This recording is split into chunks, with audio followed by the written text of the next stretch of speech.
spend today in the conversation, in the mirror, face to face with somebody less than perfect. I wouldn't choose me first if I was looking for a champion. In fact, I understand if you picked everyone before me. But that's just not my story. True to who you are, you saw my hurt and made something out of nothing. I don't need my name in light. I'm famous in my Father's eyes. Make no mistake, he knows my name. I'm not living for applause. I'm already so adored. It's all his stage. He knows my name. Ooh, he knows my name. I'm not meant to just stay quiet. I'm meant to be a lion.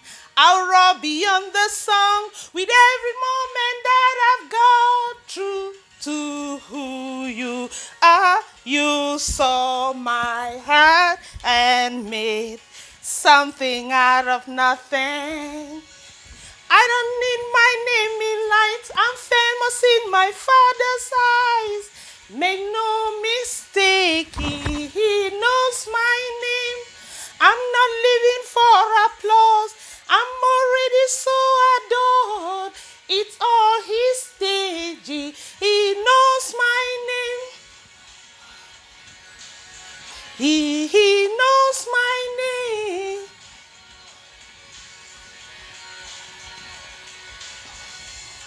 He calls me chosen, free, forgiven, wanted, child of the King. He's forever built in treasure. I am loved. I don't need my name in life. I'm famous in my Father's eyes. I don't need my name in lights. I'm famous in my Father's eyes. Make no mistake, he knows my name. I'm not living for applause. I'm already so adored. It's all his stage. He knows my name. Father God, thank you because you know my name. Father, I give you the glory, the honor, and adoration for loving me so much and dying on the cross of Calvary for me and for everyone out there. Father, take the glory and be present here today and bless this discussion. In Jesus' mighty name we pray. Amen. Hello, welcome back to this channel on Man's Extraordinary Manual, a Christian View. Today we will be sharing views at the fellowship table. This is a discussion program in which we discuss topics and controversial topics that affect the Christian community. And on this topic, tattoos, practices, and Christianity that we're going to discuss today, we will divide it into two parts. That is the part one and the part two. And in the part one, we will touch on the generalities of tattoo practices in the past, some legal issues that are involved in it. We will also touch on the pros and cons. We will also touch on the evolution, its prominence, and the economic benefit. So today, that's what we're going to talk on part one. Then on part two, it is going to be detailed and exploring the manual, the man's manual, and seeing what it has to say on that topic and how it can help us and the kind of wisdom that we can gain from it as pertain to tattoo and our Christian life.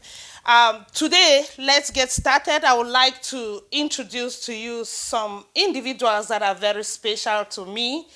I'm very excited about this. And first that I will be introducing will be my co-host, who is no other than my blessed daughter Losdit Mbwan. Welcome. Thank you for coming. And then next, I will be introducing my beloved husband, Attorney Sulesko Mbwan, because he's actually the attorney and owner of the law offices of Sulesko Mbwan and associate. Thank you for coming, dear. Thank you for having me. Okay. And then I'll also be introducing my other beloved daughter, Ed Price Mbwan. Hey, welcome. And then I'll also be introducing my little daughter, Mena Mbwan. Hi, Mommy. Hi. Can you take a seat beside Dad? I also have a son. He is not here. He is still at college, and we'll see him when he's here. So I'm very excited to have you all here with me. If I would like my co-host, Lordit Mbwan, to go ahead and present to us the topic that we will be talking on today. Hi, my name is Lord Steve here on Man's Manual. This is my mom, a BSN RN and minister from CFN, and also the host of this channel. Today we're going to be talking about tattoo practices and Christianity. What are tattoos? Tattoos are permanent ink designs that people put on their skin. Are there different types of tattoos? Yes, Yeah, there are different types of tattoo. You have the pictorial tattoo, which are pictures that are put on the body, and then you have the symbolic tattoos, and then you also have the, what is the other one? Decorative. The decorative tattoo. So there are three main types of tattoos that we have. So, talking about the different types of tattoo, I would like us to look back how these practices of tattoo came about, or how where did it start, and what are other things that we know about tattoo practices in the past. Can we share some view on that? Dear, do you have anything to say culturally and tattoo practices? Well, the tattoo practices have been in existence for a very long time, and it is interesting to notice that it did not only begin with marks on human beings. We even had tattoos in the form of marks that were placed on animals, like cattle, kind of identification.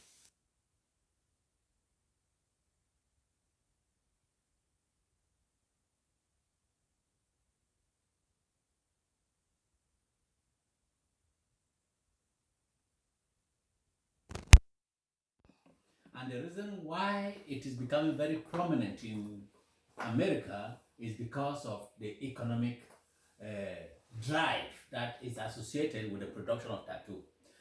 In fact, when I was going through some of the legal research on tattoo, I discovered that the annual revenue that is generated by tattoo is 2.3 billion. Wow. Every year. We are talking about annual bill. So it's a very huge beauty industry because it goes along with beauty. And because of that heavy financial incentive, uh, some norms were developed within the tattoo industry in order to try to regulate the practice, the trade, and the industry. So you have some element of legal issues that developed as a result of the financial incentive that we had in the tattoo industry. Wow. So the reason why it has become very prominent now is mostly because of the economic benefits that is related to it. And yeah. Not just where the economic benefit comes as a result of the development in the industry. Uh, Statistics shows that about 65 to 70 million American citizens have had tattoo at one point or the other. And the age range of those who are involved in the tattoo tend to increase. By that I mean the younger generation tend to have it more than the others. So that it has become so dominant Wow. That is why as I said, anything that is generating money and becomes a profitable economic activity, legal issues crop up. Like for instance, we start asking, who owns a tattoo that is on somebody's body? Oh, yeah, because when you even touch on the cultural aspect, I remember that growing up, I saw that in our culture, some people designing their bodies, and some might be for identification of belonging to a particular family. Some was just because of it was something that their ancestor did, and particular people have to have particular marks.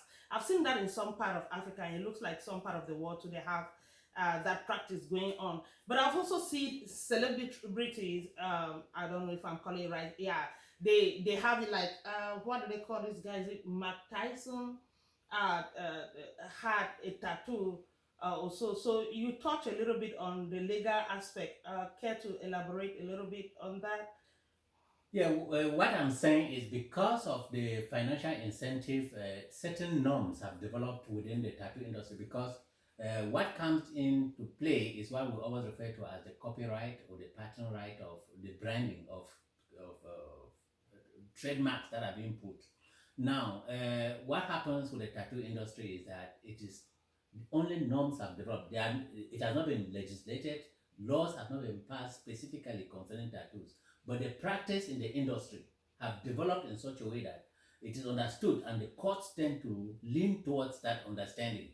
For example, that the designer of the tattoo, it doesn't matter if you brought the object or you identify what you wanted to be placed on you, the designer is the person who has the copyright on the tattoo. Okay, you, the person on whom the tattoo is placed, you could carry on your normal activities, do everything, appear on TV and whatever thing like that, that is fine. But in case that tattoo is being copied, the person who has a legitimate interest to sue is the designer. That's what I'm talking about. Okay, let me tell you briefly what happened to Mike Tyson's case that we're talking about. There is a film industry, whether they call it the Hangover Part 2 or something. I don't get the name of the film very well. But what happened in that film was that Mike Tyson was not even a character in the film. But one of the characters got up and a tattoo was drawn The character's face. on the character's face. Mm-hmm. So the designer of Mike Tyson's tattoo decided to sue the film producer for using that tattoo. His design. Yes, for using his design in their film.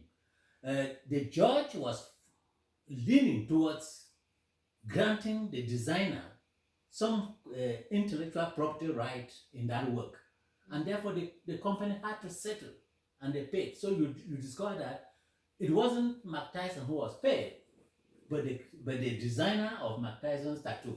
So that's an example I'm talking about. That make it really interesting that if you have a tattoo, it is not you who decided to have that tattoo, or who picked that one, or who brought your idea of what you want to be tattooed on your body. Instead, it is the designer that is suing. That's Yes. interesting. Wow. So, what other thing do we know about tattoos that we want to share here? Okay, just briefly, still in the legal aspect, what we have to also know is that because of the development in the industry, the issue of the quality of the work that is being done and the care that has to be taken. So you need to be very good, a good professional, because the chances because the procedure is invasive. Invasive in that it involves introducing some foreign body into your body. Because of that, the delicate nature of the procedure, people have to take extra care before venturing into the industry, because it's first of all a contract between you and the designer. And the moment the work is not done properly, you could be sued. Especially, for instance, if some health complication develops as a result of professional malpractice, you could be sued. So you have to take all those risks into consideration. And I am confident that some designers now, in order to uh, cover themselves or protect themselves against litigation, always have to take out some form of insurance. That kind of take me back to when you were talking about tattoos in the beginning and the cultural aspect of it. And I'm trying to look at, it looks like some slaves were marked and some animal marked. Well, with animals, we know that it won't be any big of a deal concerning like this side effect. I don't know if animals will have that side effect that human will have, but I'm wondering those slaves, because I don't know. I don't know what kind of equipment were they using just to mark them, and maybe they didn't even have the opportunity to sue or anything if they have any effect on that. For one thing, when you look at when you go into the history of slaves who were slaves that were marked with tattoo, it was likened, unfortunately, to identification of property, because slaves were considered people's property, and therefore you could put those marks to identify them. So it was as a slave you had no rights. That's the unfortunate part of it. It's really So unfortunate. they could just put the mark on you, just as they were putting marks on cattle or whatever thing like that. That is it. But not only that, history of tattoo also goes towards some sailors who had some special marks. Soldiers who, for instance, fought in a particular place, they came back with some tattoos and other things like that. Also, it also had some cultural branding in it, so that some cultural societies had some distinctive marks which could be equated to tattoo, which were used to identify them. Um, I was discussing one time with a friend from Eritrea, and she was able to tell me that if she meets an Eritrean person, she'll be able to know it. I said, how do you know that? She told me they have distinctive marks. Wow. So those are cultural marks. Wow. And during the Rwanda genocide, some particular tribes were identified by those distinctive marks. Wow. This is really educative about that. So I didn't know that it is right far deep. But I mean, given as it is, as more and more is developing these days, becoming prominent, and in the recent decade, I can tell that it has become prominent, as you've explained some of the reasons, because of economic benefit. But I still come to individuals and the reasons that they go get the tattoos. Looking at the fact that it has a lot of pros and cons. Do we know? Can we talk about some of the pros and cons that this tattoo has? Well, we know that tattoos are commonly gotten to express yourself or to capture fond memories. However, there are a lot of pros and cons to this. Like a con would be limited job options. We know that some jobs require a certain appearance and tattoos may not always fall in line. So this can definitely damage a lot of job opportunities. On the pro side, multiple tattoos can make the cortisol hormone response to be less active. That means less cortisol is being produced, resulting in stress reduction. On the health side, it can really impact our health in positive and negative ways. Like a negative way would be skin infections such as a blood-borne disease. On the positive side, we know that this can help our immune system, because while getting a tattoo, your immune system is immediately triggered to send white blood cells to eat invaders, sacrifice themselves to protect against infection. So this can definitely, so there are definitely a lot of pros and cons to tattoos, and a lot you think about before getting them. Exactly. Like she was saying with the infections, about how a lot more tattoo artists, relates back to what you were saying, a lot more tattoo artists are being more careful about how they perceive about things and making sure that all their equipment is clean, so that they're not getting someone else's blood on another person, or creating an infection on another person because of the legalities of it all. So That's exactly. Yeah. And I remember as we were talking, you said something about skin cancer that. Yeah, that is another con. However, there's a lot of people who do have tattoos and you don't hear about them having skin Okay. cancer very frequently, but it is still a possibility for you to get skin cancer because of the chemicals in the ink that go into your skin. Also, to touch a little bit on what Ed Price just said about the bloodborne diseases, this is because it's an invasive procedure, and your bloodstream, anything that is invasive, it gives a room for bacterial infection. And aside bacterial infection, there can be cross contamination. We know about all the bloodborne diseases and the HIV/AIDS and other things that can be cross-contaminated through the blood. And then you also talked about the immune system, which is good, even though I look at it like a little stretch, because even though it can boost the immune system, as they're saying, it's just there is still a lot of risks to that, to even say that is something that is really a good positive, because of the fact that for bacteria to be introduced to the immune system to boost it, like we have the vaccine, it has to be an attenuated bacteria, or the one that they have studied in response to our immune system, to see how it can affect it, because some bacteria are stronger, so we don't know the strength. So this is just going a long way to say, be cautious about it before you go get it. So those are some of the pros and cons. I don't know, is there any other thing on tattoos that I'm missing out to say? Does anybody have any other view that you want us to know about tattoos?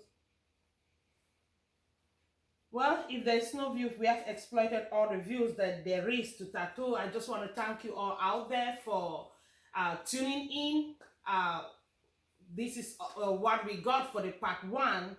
Stay tuned for the part 2, because in the part 2 we are reserving the part 2 to discuss on exploring our man's extraordinary manual, and getting what it says on this particular topic, and the wisdom that we can get generally from that manual to help us as we deal with this issue and some of the controversies it is raising in the Christian community. So please stay tuned for the part 2. Subscribe, put your thumbs up, click the thumbs up if you like the video, and see you in part 2. Thank you. Bye. Bye.